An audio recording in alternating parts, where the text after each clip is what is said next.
We happened to have what was called a UFO officer at the base at the time because of the Condon investigation. Wanted the Air Force to identify certain officers at certain bases to help them with their investigation. And so they identified this particular guy, a man by the name of Lieutenant Colonel Lewis Chase, who was also the base operations officer. So Chase comes out. I don't know if he saw the object or not, but at that time, but he decides that they can't bring a helicopter in that night because they're not trained for night operations in that area. And so he wants to wait till the morning. And in the meantime, there are reports at Malmstrom Air Force Base. Objects are seen on radar. Objects are seen by airmen at the base. Again, bright white light flying around Malmstrom Air Force Base. And so Chase decides he needs to report all this.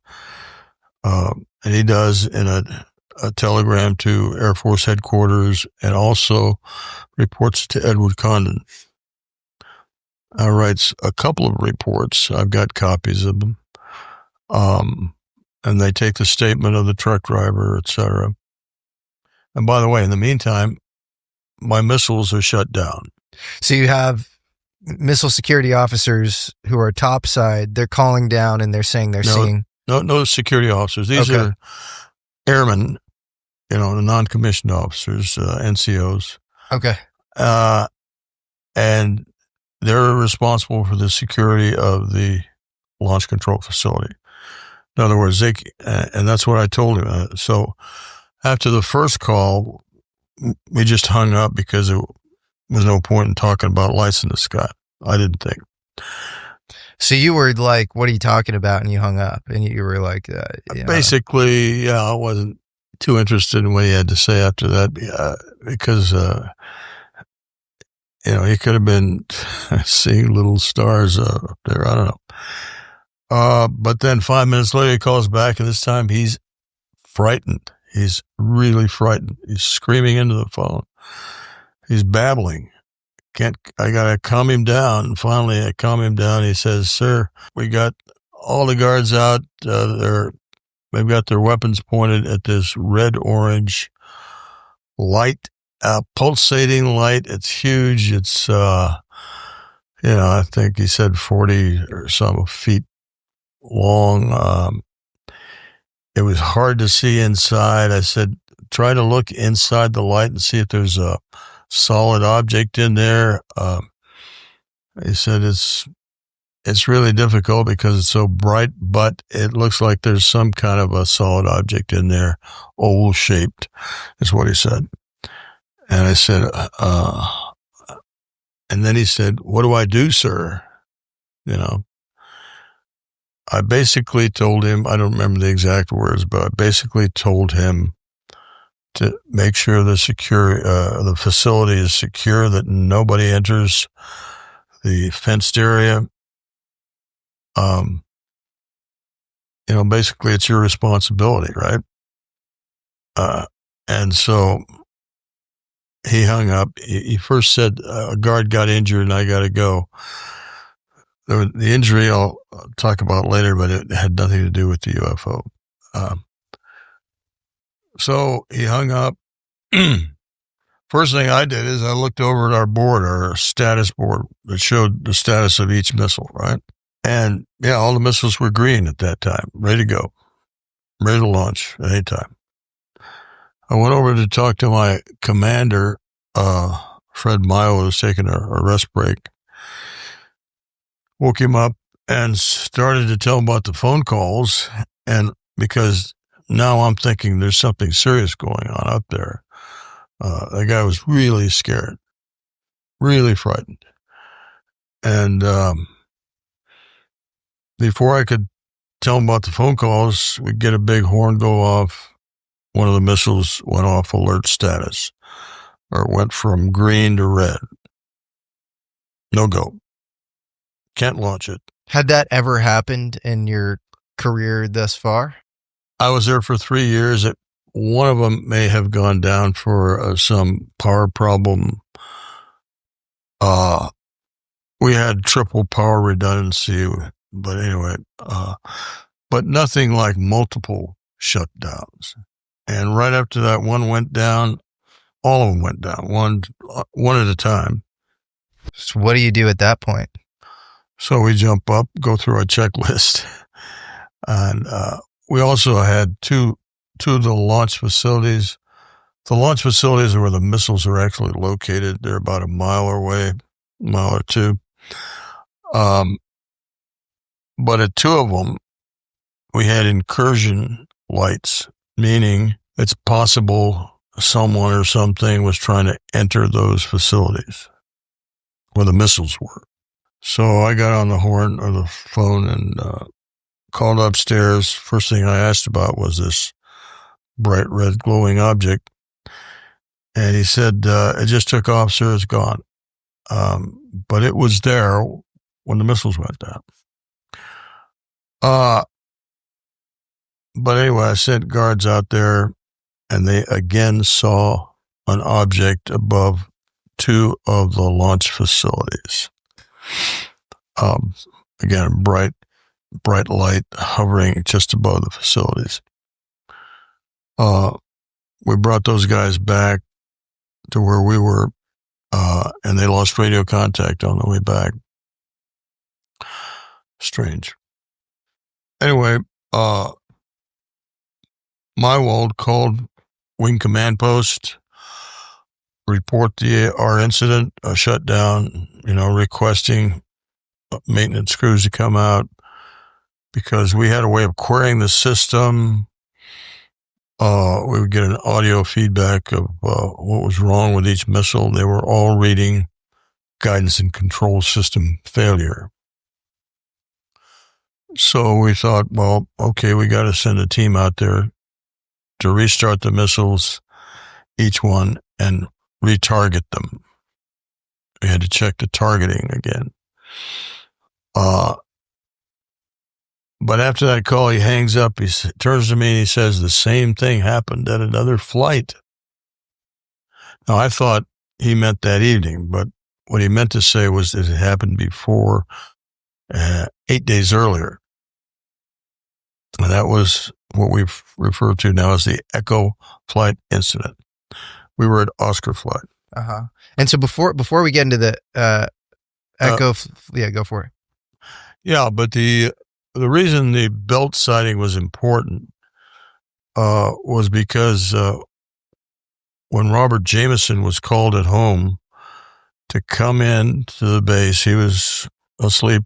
He was called, he said around 10:30 in the evening, told to come into the base because there were missile shutdowns that you need to work on.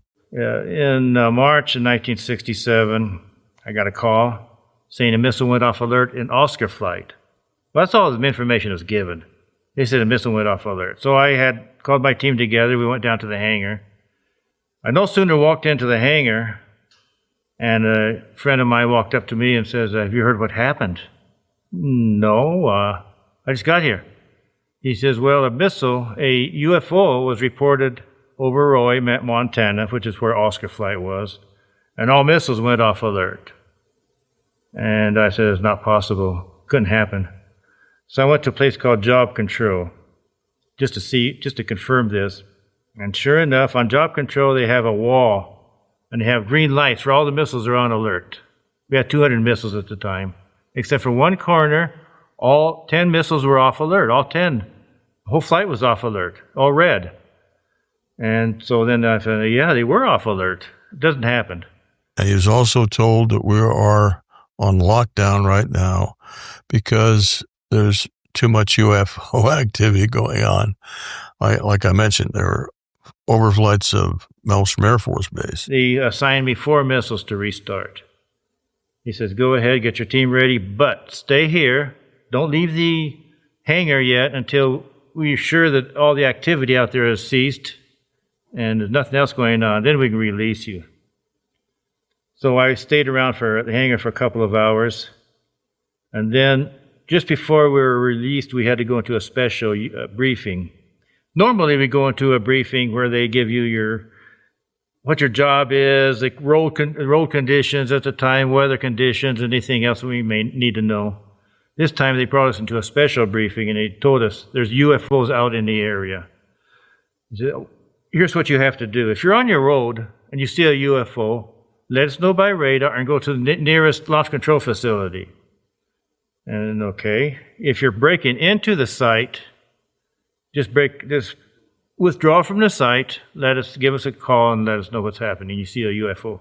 However, if you're in the site and you're doing your work, I was to take myself, my team members, and all our targeting tapes, take them downstairs into the silo, close the silo, and we all take a guard with us. We have to leave him on top. Nothing happened on the way out there.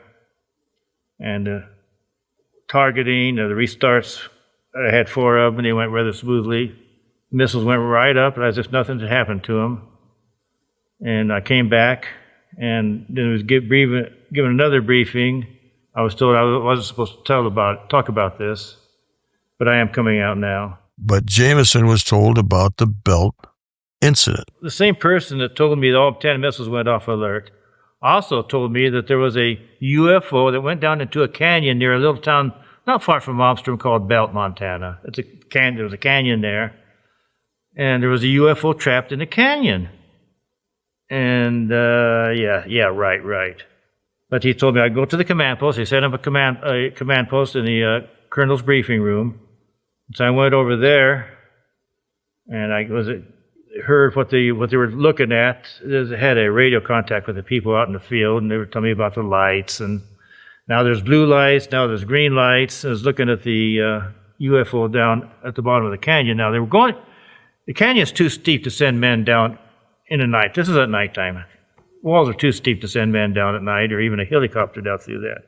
So they're going to as soon as daylight comes, they're going to take some helicopters and go down in there. And I found out later, as soon as daylight came, they sent the helicopters, and this UFO just went right through the helicopters and out, between the helicopters and out. That's amazing. So you have Bob Jameson, he's a targeting officer, is that right? Right. And then who else came out publicly alongside you to testify to this UFO event? Well, eventually I got a hold of my commander who was down there with me. He was the crew commander, Fred Mywald. He had retired a full colonel, had a distinguished career in Strategic Air Command headquarters. But of course, he verified the essentials of the story. He didn't remember at the time when I first contacted him exactly how many missiles had gone off alert, but he remembered we did lose missiles during UFO sightings. Did you record that conversation, or is it public, or is it just you went to him privately? I recorded it. It's on my website. That's amazing. spiralgalaxy.org. Check it out. All right, here's the sequence I remember. I remember receiving a call first, and the security guard said, I've seen some UFOs up here flying around, and I said, forget it. I didn't believe him. I kind of hung up on him, and then a little while later, I don't know how long it was, maybe 5-10 minutes, maybe longer, they called back, and the guy sounded real scared, and said there was one just outside the front gate, and he also said, I recall, that one of the other guards had gotten injured in some way. I don't think it was from the UFO. I think it was from trying to climb the fence or something like that. And then he hung up because he had to go. This guard got injured, and then I believe you were either getting up or I woke you up, and then some of our missiles started shutting down. Is that right? Mm-hmm. Is that about how you remember it? Right. We got security alarms and problems at a couple of the sites. Yeah. Okay. So I remember the 2 guards that had gone out to one of the sites finally got back scared to death. we had to relieve them of duty. Yeah. Oh, you mean our guards? Yeah. Oh, I didn't know that. Yeah, roving patrol type. Oh, I see. They had gone out to one of the sites on the LF. On the way back, they lost radio contact, and we ended up having to send them back to base earlier. I'm not sure what happened, but I don't think they ever returned to guard duty. And what were they scared about? Well, they had seen some crazy things. Then, Oh, they did? yeah, Have they reported that to you? they reported it to the topside guy. Oh, the topside guy, that's right. Okay. Okay. Okay. Well, interesting. What'd you think? Yeah. Does anybody at the time, after this experience, come up with a prosaic explanation as to what's happened? Or is everybody basically on the sort of consensus view that there was UFOs appearing and that ostensibly there's some connection between the UFOs appearing above the base and these 10 missiles going down? There were, one of the documents we received from the Air Force was a telegram or telex about the Echo flight shutdown, right? It names two individuals by name that worked for Boeing aircraft. The SAC headquarters wanted people to do a complete investigation of what happened. They used the words, "This is of grave concern because we don't have any idea what happened." I've got that telex, you know. This was no test. There was no test involved here. SAC headquarters demanded that Boeing do an investigation. And SAC, for everybody, is Strategic Air Command. That's right. Yeah. No. So they viewed this as a genuine UFO event taking down the missiles. Because there were witnesses to the objects being seen over the Echo flight, and also in the case of the Echo flight, they had security guards and maintenance people already on site. They had stayed the night because they were going to work on those missiles, and they reported to Walt Fiegel, UFOs overhead, or lights that they couldn't explain overhead when the missiles went down. The strike team that went out, one of the two, claimed that they saw something over the site. How did they describe that? He just said a large round object. Directly over the LF? Directly over the site. Yeah, there were many witnesses. In fact, I mentioned the name of Ray Fowler. Mm-hmm. Ray Fowler was a manager working under Sylvania Corporation. Sylvania had the contract for electrical systems at Malmstrom, and he had people working there, contractors working for him, who reported to him that they had seen these objects and that they were involved in the missile shutdowns. So Fowler got this information from his people. He contacts Roy Craig, the chief investigator for Condon, tells him all about it, gives him details, gives him names, dates, places, etc., phone numbers of his people that can confirm the UFO's connection. And Craig says, "Okay, I'm going to go out to Malmstrom and check this out." So he goes to Malmstrom, and I've got this on audio tape also, by the way. He talks to Lewis Chase, the base ops officer, the base UFO officer, the same guy that went out to Belt, Montana, saw the object out there, wrote two messages, one to U.S. Air Force headquarters and another one to Condon about the activity.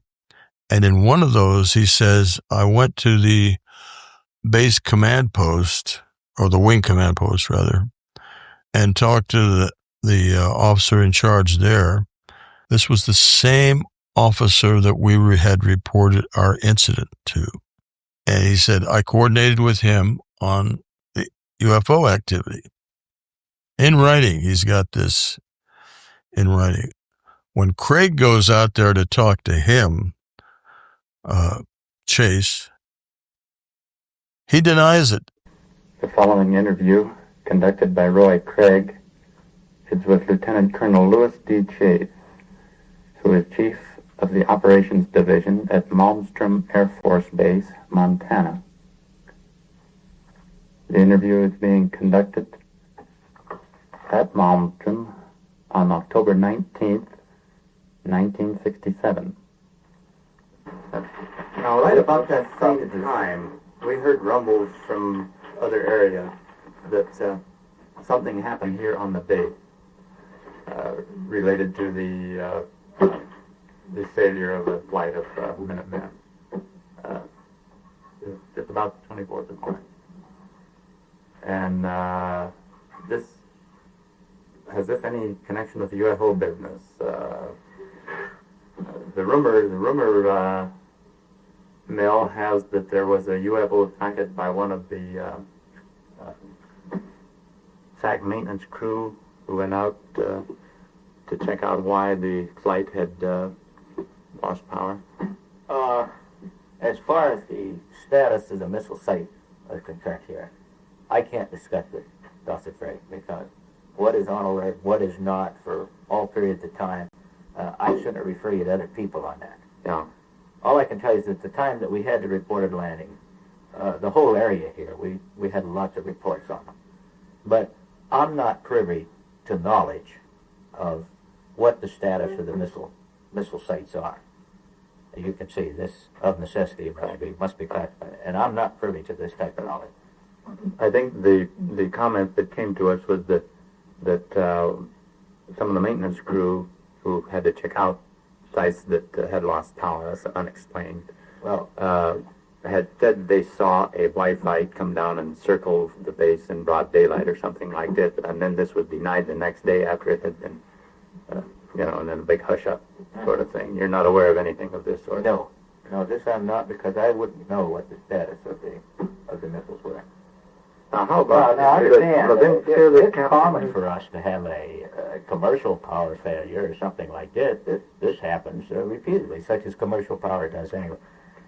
And I just have a suspicion that some of the commercial power people there happened to be a power outage someplace, and they tried to tie the two of them together. But this, I wouldn't know. But I would suspect this is a real strong possibility. He denies knowing anything about it. Why did he do that? He did that because he did not want Condon investigators snooping around and putting in their report that UFOs had shut down missiles. Do you think somebody got to him? Like, why did he have some ulterior motive? Why would he want to deny, the committee that he's supposedly working for access to an event that seems like it's their mandate? Because the Air to Force investigate. organized this whole Condon investigation as a whitewash. It was whitewashed even before they got started. There's a famous letter written by the deputy to Condon, Robert Lowe, who wrote a memo stating that it was going to appear to be a scientific investigation, but indeed they would find nothing.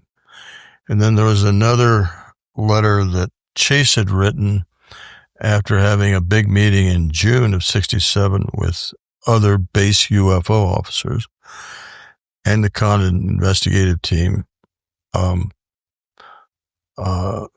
stating that the wording, the final wording for the Condon investigation would read, nothing to see here.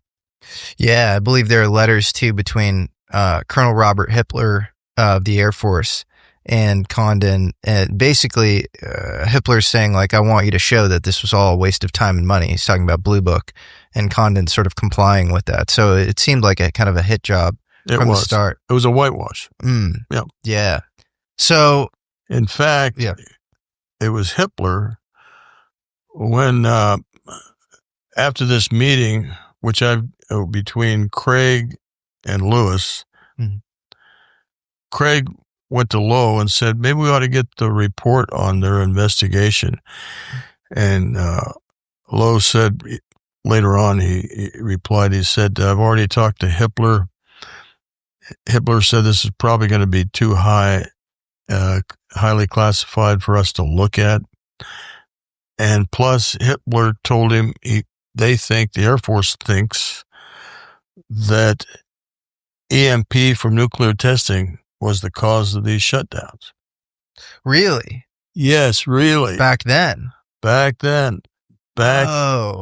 I've got it in writing. That's wild. Mm-hmm. Interesting. Any specifics on like the model or anything? Or when we read that, my investigator, James Klotz, who's the co-author of that first book we wrote, a gentleman still living,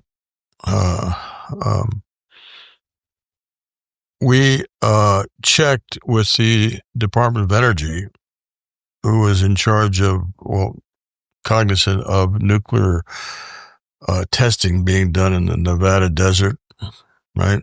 Time. There were no nuclear tests on March 16th or March 24th. So it couldn't have been EMP from a nuclear test. Yeah, and that's, I think, I got into this whole squabble online or whatever where people are saying there were EMPs at Starfish Prime in 62 or whatever, and there are EMPs that are caused by nuclear detonations. Yes. But my understanding is that operational non-nuclear EMPs weren't, maybe at most they were, undergoing extremely preliminary investigation at DOE sensitive sites, but they weren't being used, let alone on our own nukes, live nukes. There's no way. Absolutely not. In fact, in our book, again, The Fated Giant, we talk about references. We list the references, actually. People can look them up, of testing that was done on our kind of equipment, but it was done at a base like Space and Missile Systems Organization in San Bernardino, Hill Air Force Base in Utah, but it was not operational equipment. I mean, the equipment wasn't operational, but it was the type of equipment we had, right? They did want to do authentic tests and to see what the impact was. Now, we're talking about something like the production of 6 million volts of electricity in EMP discharge. We're also talking about equipment that was not mobile. In order to produce this EMP, they had to set up a superstructure to hold the generating device that would fire 6 million volts, and that took time to build. I mean, it took at least 3 days, from what I understand. Yeah, you can't install that in secret. Even in the diagram in the Wall Street Journal. Yeah. It was like a 60-foot test stand or whatever was required to uphold the EMP.